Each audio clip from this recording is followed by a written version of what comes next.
Well, thank you, Mayor and Council.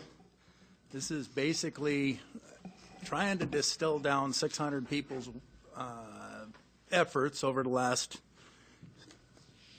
basically 13 weeks, or now probably 18 weeks, I guess now, into a 15-minute presentation to try to let you know, we're spending money at a pretty good clip, and you probably are interested in what we're spending it on. So, with that, MED Atlee is the project consultant, or not consultant, project contractor that was selected for the project through bid.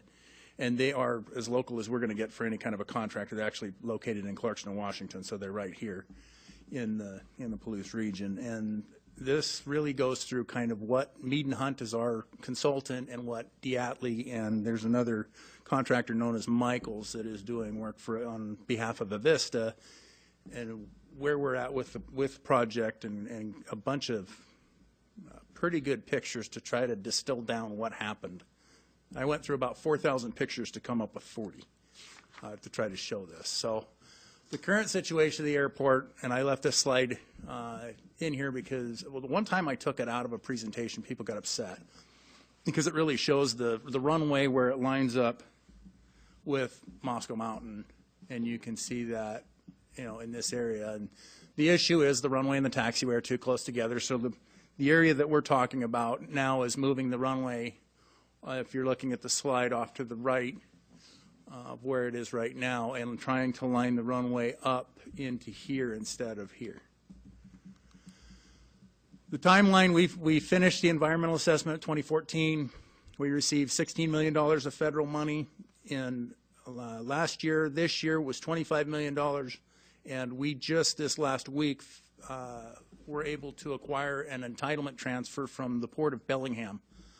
That money that they were not going to use for project for the FAA, that the FAA went and requested that they release it to the cities of Pullman and Moscow to fill the need for the project that we have, which is extremely gracious of them and very well appreciated.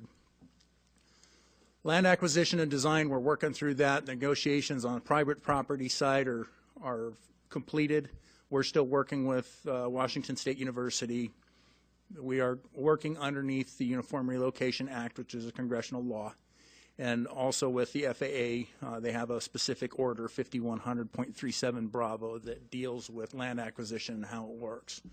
The construction, we started that, and a lot of the pictures have to do with what is going on with that particular endeavor. And so to kind of show what's going on, 2015, you can see the yellow line that goes around, that's the power line. Is this piece here, and then we're really talking about this work right here is really what you're going to see. 2016 shows that there's going to be a lot more work to the east side, and that just did not. There's some work that happened over here, but not all the way down. So in 2017, we're really looking at trying to get the remainder of this work done, and then this work will be bid, and they're both about a similar size. Okay, take a second before you go to the next slide, Tony, and explain to folks which is the east side and which is the west side, so it's clear to everyone. So they can. Okay, so this is the west side. This is Washington State University, and this is the golf course. This is the east side. This would be where the marijuana facilities that are in Pullman are at this point right now, and then the large hill that is at the end of that runway, that's end. I'm hoping this works and that we actually got sound, but this is a typical day when they started on the project, and it kind of shows what happens with scrapers, and what you're going to see with this before I click the video on is you're going to see dozers pushing scrapers to try to get earthwork up, because the clay soils that are underneath, heavy. Yeah, it's heavy, it's hard to push, and it's amazing the amount of horsepower that goes into this.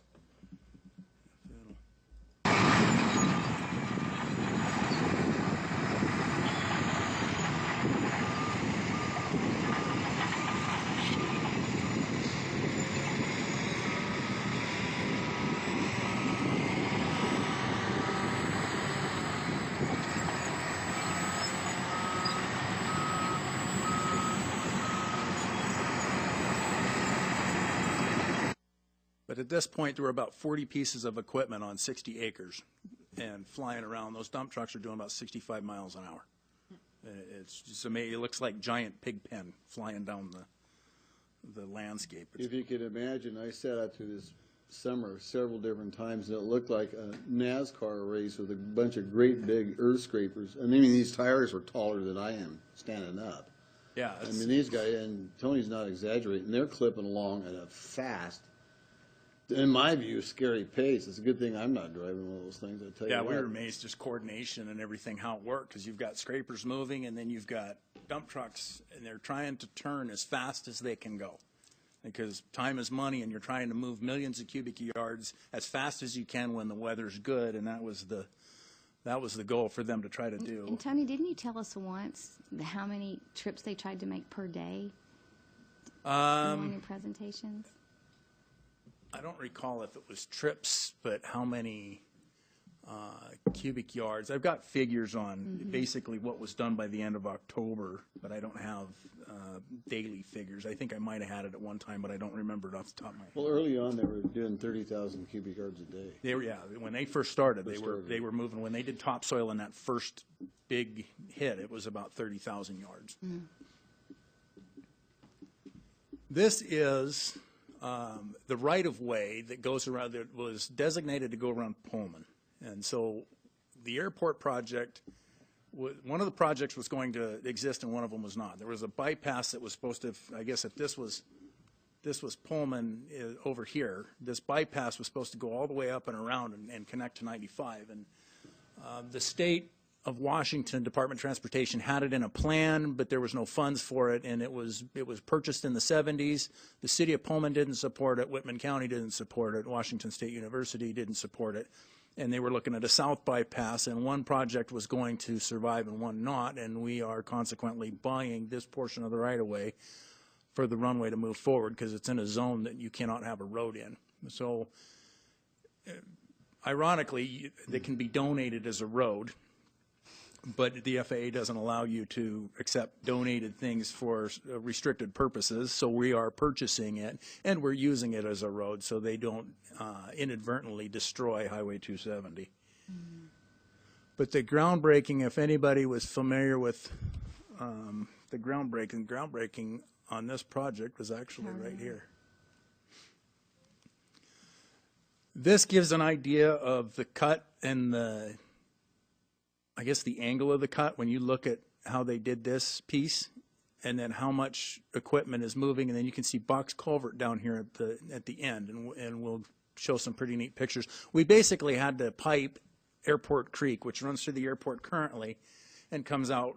It comes in the east side and goes out the west side, and that's got to be put in a box. And that's a pretty neat endeavor where they had to go down to bedrock, and there's some really cool pictures of how they put that into place. But this is just them working. This is a fun story.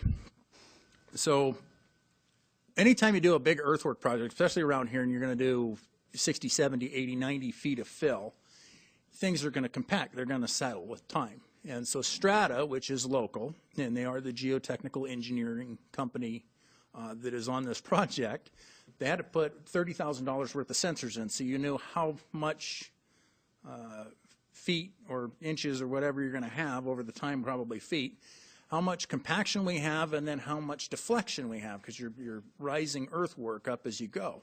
So they put these sensors in the ground, and then we had to figure out, okay, well, if a scraper goes by, or one of those dump trucks at 65 miles an hour goes by and they hit one of those, we're going to have to dig them all up and spend another $30,000. Well, how do you do that?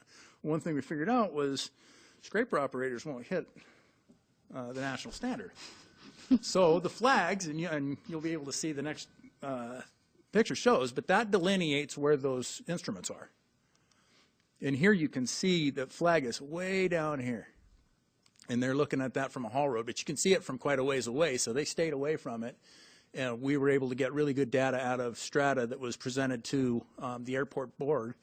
So Strata could say, this is what we engineered to, this is what we thought it was, and here's the numbers and the data actually bearing that out. It's on track for where it's supposed to be. This is Airport Creek, and we had to build a separate alignment for that. And so they plasticked it up and they built a separate alignment just to temporarily reroute that so they could start putting culvert in. And you can see equipment staged up at the top, and they're starting to do lifts, and we'll look at that here with this. This is, they went through here with a cat with basically a big claw on the back of it to just rake up how hard the clay was so they could just get it moved and get a scraper to use it. And so you can see it's kind of rubbleized. It looks like a bunch of rock, but it's not rock. It's just really, really, really hard clay.